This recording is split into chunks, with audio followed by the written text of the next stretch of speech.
nabasa daw, galing daw po sa opisina ninyo, particularly kay Attorney Joanne yung draft. Na may nabanggit po ba sa inyo yung legis staff nyo? Ayun si ma'am. Ayun ma'am. Ayun ma'am. Kinonfirm na po ni Senator Jinggoy na meron siyang Nakuha ko. printed na draft copy. Kayo po may Galing yun. Galing sa office ko.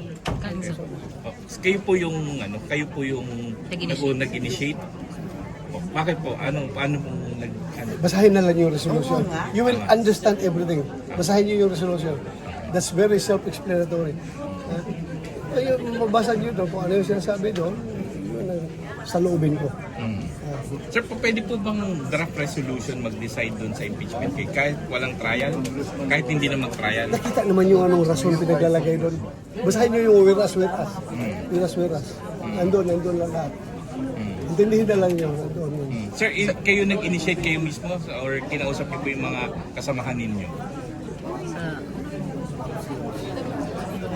Meron kong pinagtatanungan, mga kasama, konsulta. Tapos may nakuha na po ba kayo kung ilan ng susuporta? Mamaya na pag sizable na yung number na sumuporta. So far po, as we speak, mga ilan na? Nasa draft. Kaya pinababasa ko sa kanila yung draft. Ipafile niyo po. Ipafile niyo po. Ipafile niyo po. Titingnan ko, i-evaluate ko pa. Baka kasi yung iba, merong namang ibang draft yung iba.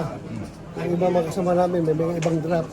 So, siguro i-incorporate yun kung ano yung magagandang provision doon sa kanilang mga draft para mapaganda yung final version at magiging acceptable sa lahat. Kung pwedeng makuha ang suporta ng lahat, ng karamihan.